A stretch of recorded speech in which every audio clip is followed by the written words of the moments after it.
बच्चों लास्ट तक की वीडियोस में हमने बात की थी विटामिन की। विटामिन में जिसमें हमने बात की थी विटामिन ए की, जो कि रेटिनॉल था, आई से related to eye. Vitamin D जो कि फैट सॉल्युबल बता रहा हूँ अभी। विटामिन डी कैल्सिफेरॉल था, related to bones. Vitamin E था, ट्रोकोफेरॉल था। ये हमेशा रिलेट करता है कैसे, इनफर्टिलिटी से और स्किन से। विटामिन फोर्थ 4 नंबर पे था विटामिन के, जिसे हमने बोला था नेफ्थक्विनोन। ये क्या काम कर रहा था, ब्लड की क्लॉटिंग करने का काम कर रहा था। फिर हमने बात की वाटर सॉल्युबल में विटामिन सी की, जिसे हमने बोला एस्कॉर्बिक एसिड। ये कहाँ पे मिलेगा, कोई भी आपका सौर प्रोडक्ट होता है, कोई भी खट्टी चीज़ होती है, इसके अंदर ये आसानी से मिल जाएगा, आसानी से मिल जाएगा, ठीक है ना। फिर बात की जाती है विटामिन बी की। विटामिन बी में हमने बात की थी कॉम्प्लेक्स की, पूरा का पूरा कॉम्प्लेक्स होता है इसमें, जिसमें क्या होती है विटामिन बी 1 से लेकर विटामिन बी 12 तक पाए जाते हैं। विटामिन बी 1 को हमने बोला था थायमिन। इससे होती है बेरी डिजीज़, ठीक है ना, बेरी डिजीज़ होती है। विटामिन बी 2 को हमने बोला था राइबोफ्लेविन, जिससे क्या होती है आपकी जो लिप्स होते हैं, इसके जो कॉर्नर्स होते हैं, ये दोनों फटने लग जाते हैं, तो इसीलिए हमने लग दिया cracking in mouth. Vitamin B 3 nicotinic acid. Vitamin B three nicotinic acid पेलेग्राइज से डिजीज़ हो जाती है,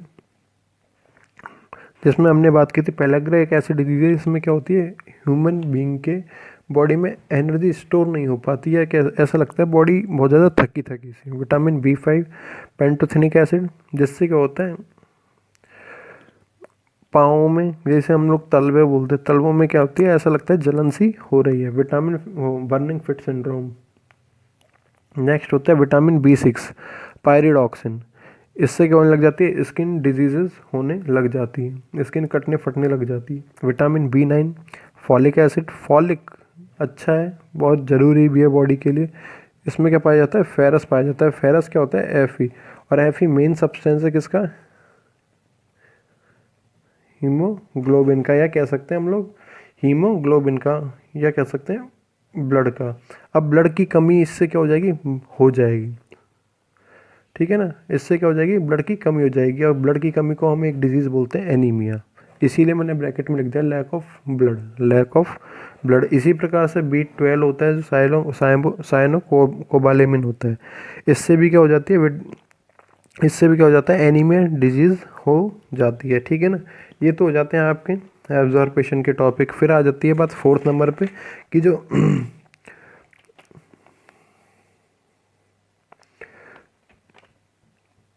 जो भी एब्जॉर्प्शन किया गया है, इससे जो एनर्जी है ये कैसे कहाँ तक ली जाए, जैसे सेल्स तक हम लोग बात करते हैं, सेल्स तक कैसे जाए, इसको एनर्जी के सेल्स तक पहुँचने की क्रिया को, ठीक है ना, process of absorbed energy is reached into cells, ठीक है ना।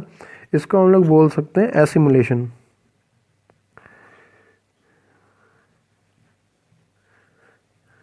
एसिमुलेशन बोल सकते हैं। इसमें हमने बात की है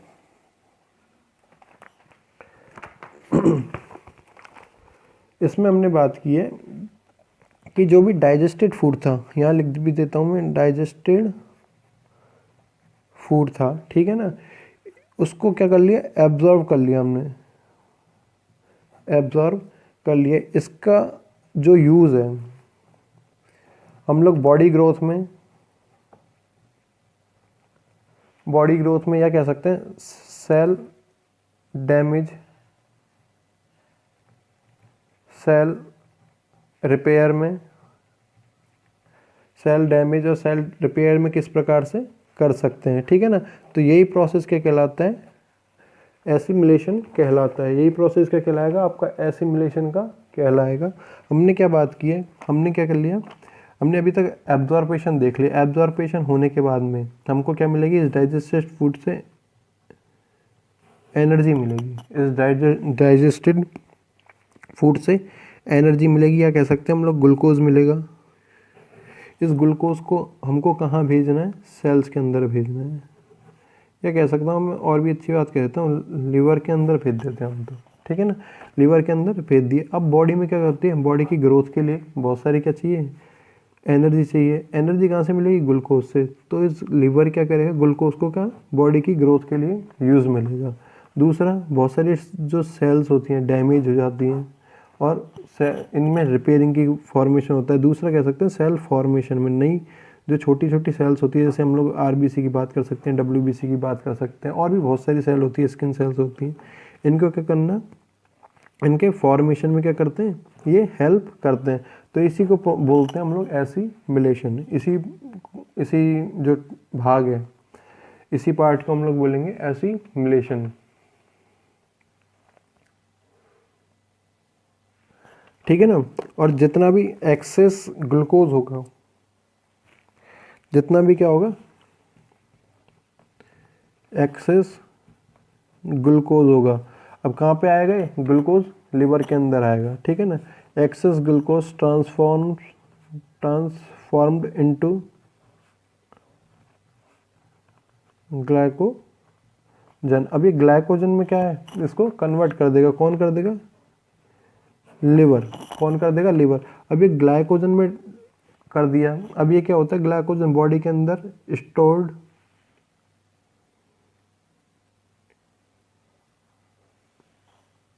स्टोर्ड फूड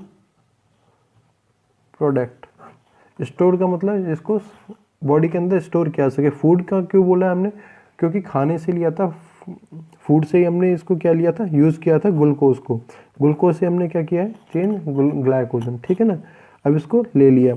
अब जब भी क्या होगी, हमें एक्सेस एनर्जी की आवश्यकता होगी, जब भी हमें एक्सेस एनर्जी की रिक्वायरमेंट होगी, तो एक ग्लाइकोजन किस में टूट जाएगा, वापस से ब्रेक हो जाएगा, ग्लूकोज में ब्रेक हो जाएगा। अब मैंने ये सारे के सारे जो मेथड है, आपको ये सारा मेथड पढ़ाया था लिवर, फंक्शन ऑफ लिवर के अंदर। फंक्शन ऑफ लिवर के अंदर भी हमने पढ़ा है। तो इसको क्या कर सकते हैं हम लोग, यूज़ कर सकते थे, किसके लिए, बॉडी ग्रोथ के लिए, सेल फॉर्मेशन के लिए यूज़ कर सकते थे। फिर 5th नंबर पे आता है इजेशन।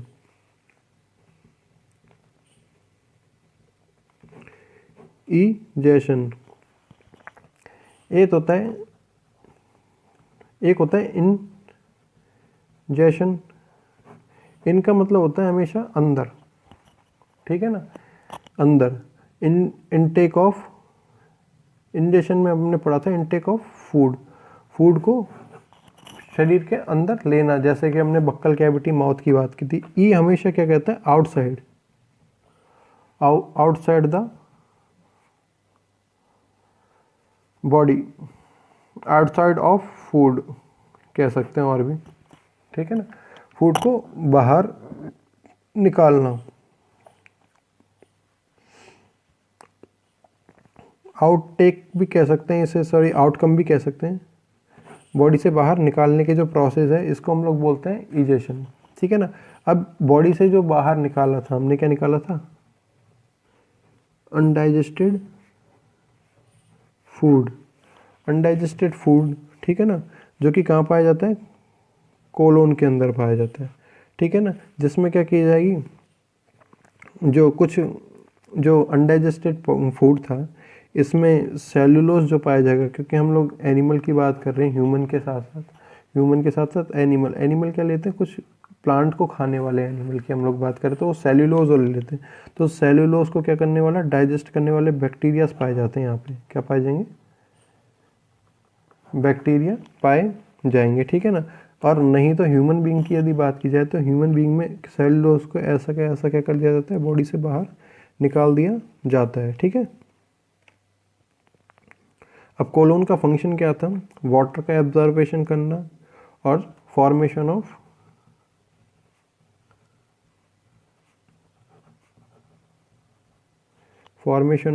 फीशियस। ठीक है ना, फॉर्मेशन ऑफ फीशियस। तो अनडाइजेस्टेड फूड किसके रूप में चेंज हो जाता है, इसमें से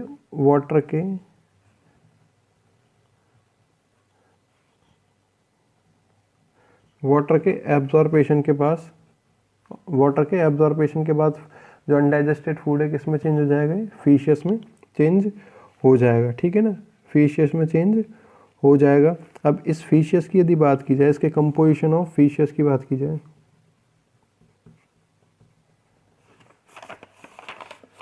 कंपोजिशन ऑफ फीशियस की यदि बात की जाए तो जैसे कि इसमें बात करते हैं हम लोग म्यूकस। म्यूकस जो कि कहाँ मिलाया गया था, स्टोमक में मिलाया गया था, इंटेस्टाइन में भी मिलाया गया था, ठीक है ना। स्टोमक में मिलाया गया, इंटेस्टाइन में मिलाया गया था। इसको क्या किया जाएगा, बॉडी से बाहर रिलीज किया जाएगा। इसको क्या किया जाएगा, बॉडी से बाहर रिलीज किया जाएगा। बॉडी की जो एपिथेलियल सेल्स होती हैं जो कि क्या हो जाती है, डेड हो जाती हैं, dead epithelial, internal skin cells बोल सकते हैं, डेड एपिथेलियल सेल्स, ठीक है ना। इनको बॉडी से बाहर निकाला जाएगा। जितने भी फूड के साथ में बैक्टीरियाज गए थे वो क्या हो जाते हैं, गैस्ट्रिक जूस में जो HCl पाया जाता है इसके कारण, लाइसोजाइम के कारण, और भी इंटेस्टाइनल जूस के कारण, बाइल जूस के कारण क्या हो जाते हैं, डेड हो जाते हैं। तो इनकी जो डेड सेल्स होती है, डेड बैक्टीरियाज, ठीक है ना। कुछ बाइल पिगमेंट। अब बाइल पिगमेंट में हमने बात की थी, बाइल पिगमेंट आके मिले थे किसके अंदर, बाइल जूस के अंदर। बाइल जूस के अंदर यहाँ एक बार और समझा देता हूँ मैं थोड़ा सा। बाइल जूस के अंदर दो पिगमेंट थे, एक तो था बिल रुबिन, एक था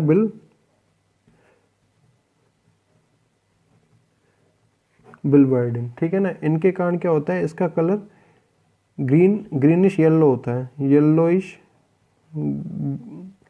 ग्रीन होता है, मतलब पीलापन लिए हुए हरा होता है, ठीक है ना। येलोइश ग्रीन कलर पाया जाता है, ठीक है ना। तो जो बाइल पिगमेंट होता है जो म्यूकस वूकस के साथ आके मिलते हैं, यहाँ पे ये भी क्या होता है, बॉडी से बाहर रिलीज कर दिया जाता है, जिसमें मोस्टली पाया जाता है बिलरुबिन, जिसमें पाया जाता है मोस्टली बिलरुबिन। अब इसी के कारण क्या होता है, इसी के कारण जो फिशियस होती है, फिशियस ही हम कंपोजिशन पढ़ रहे हैं,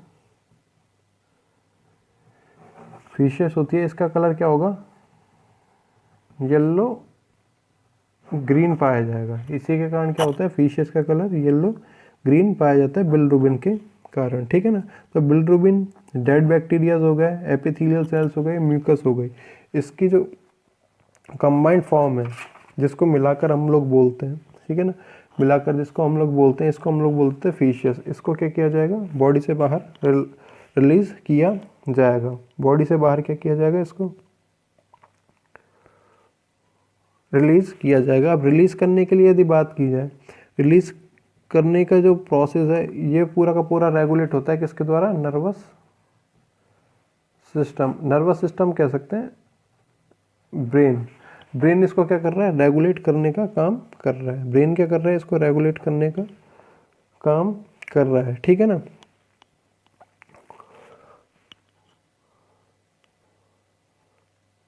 अब कोलोन में क्या था, फिशियस था। फिशियस कोलोन से कहाँ जाएगा, रेक्टम में आ जाएगा, जहाँ पर इसको स्टोर किया जाएगा। जहाँ पर क्या किया जाएगा, स्टोर किया जाएगा रेक्टम में, ठीक है ना। रेक्टम में स्टोर करने के बाद क्या होगा, इसमें एक pressure on rectum, pressure on rectum by faeces. ये जो स्टोर्ड फिशियस है, रेक्टम के अंदर क्या करेगा, एक प्रेशर का फॉर्मेशन करेगा, यहाँ पे फॉर्मेशन करेगा, जिससे क्या होगा, ये जो जितना भी ये फिशियस है ये क्या सिग्नल्स भेजेगा। रेक्टम क्या होगा, रेक्टम से जितनी भी नर्व्स जा रही है वो सिग्नल्स भेजेंगी ब्रेन को, और ब्रेन में सिग्नल्स भेजने के बाद में जैसे इसका प्रेशर क्या हो जाएगा, 20 mmHg से ज़्यादा हो जाएगा, 20 mmHg से क्या हो जाएगा कि रेंज में आ जाएगा, ठीक है ना। इसको बॉडी से बाहर रिलीज कर दिया जाएगा, आउटसाइड द बॉडी से बाहर क्या कर दिया जाएगा, रिलीज कर दिया जाएगा।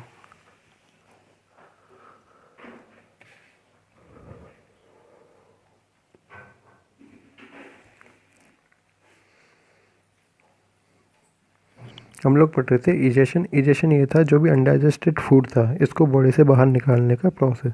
अनडाइजेस्टेड फूड था, इसमें से हमने बात कर ली सेलुलोज। सेलुलोज पे काम कर लेगा एक बैक्टीरिया, काम कर लेगा जो कि इसको डाइजेस्ट कर सकता है एनिमल्स के अंदर, ठीक है ना, एनिमल्स के अंदर, ह्यूमन के अंदर नहीं पाया जाता। कोलोन में इसमें से वाटर भी एब्जॉर्व किया जा सकता है, ठीक है ना, कोलोन में, ठीक है। वाटर एब्जॉर्व करने के बाद में क्या होगा, जो बचेगा, ठीक है ना, इसको हम लोग बोल सकते हैं फीशियस। फीशियस की यदि बात की जाए तो फीशियस में म्यूकस होगी, डेड एपिथेलियल सेल्स होगी, बैक्टीरियाज होंगे कुछ मरे हुए, डेड बैक्टीरियाज, और पिगमेंट होगा। पिगमेंट होगा मोस्टली बिलिरुबिन। इसी के कारण फीशियस का रंग क्या पाया जाएगा, ग्रीन येलो कलर का पाया जाएगा, ठीक है ना। और ये सारा का सारा जो प्रोसेस है इसको बॉडी से बाहर निकालने का फिशियस से, ठीक है ना। कोलोन से फिशियस कहाँ जाएगा, रेक्टम में। रेक्टम में क्या किया जाता है, इसको स्टोर किया जाता है। रेक्टम में क्या किया जाएगा, फिशियस को स्टोर किया जाएगा, ठीक है ना। स्टोर करने के बाद क्या होगा, जो रेक्टम की जो नर्व्स हैं वो कहाँ तक जाती हैं, ब्रेन तक जाती हैं, ठीक है ना, ब्रेन तक जाएंगी। अभी जो रेक्टम में फिशियस आया है, फिशियस क्या करेगा, रेक्टम के अंदर प्रेशर को क्रिएट करेगा। प्रेशर क्रिएट करने का मतलब ये है, जिससे क्या होगी, एक प्रेशर किस पे लगेगा, नर्व्स पे लगेगा। नर्व्स कहाँ तक जा रही हैं, ब्रेन तक जा रही है। ब्रेन क्या करेगा, इसको अपोजिट उसमें रेस्पॉन्स करेगा, अपोजिट रेस्पॉन्स करेगा। तो अपोजिट रेस्पॉन्स करने के बाद में जैसे ही इस फिशियस का प्रेशर 20 mmHg की रेंज में आ जाएगा, 20 mmHg, Hg पे हमेशा क्या करते हैं हम लोग, प्रेशर नापते, चाहे वो ब्लड प्रेशर हो चाहे कोई भी हो, ठीक है ना, मरकरी के बेस पे 20 mmHg की रेंज में आ जाएगा तो क्या करेगा, ब्रेन एक स्टिमुलेशंस भेजेगा, जिससे क्या होगी, जितनी भी नर्व्स है स्टिमुलेट होके फिशियस को बॉडी से बाहर रिलीज कर देंगी, फिशियस को कर देंगी, बॉडी से बाहर रिलीज कर देंगी। तो ये हो जाता है आपका आज चैप्टर कंप्लीट हो जाता है। बाकी हम लोग देखेंगे नेक्स्ट वीडियो से नए चैप्टर को। Thank you.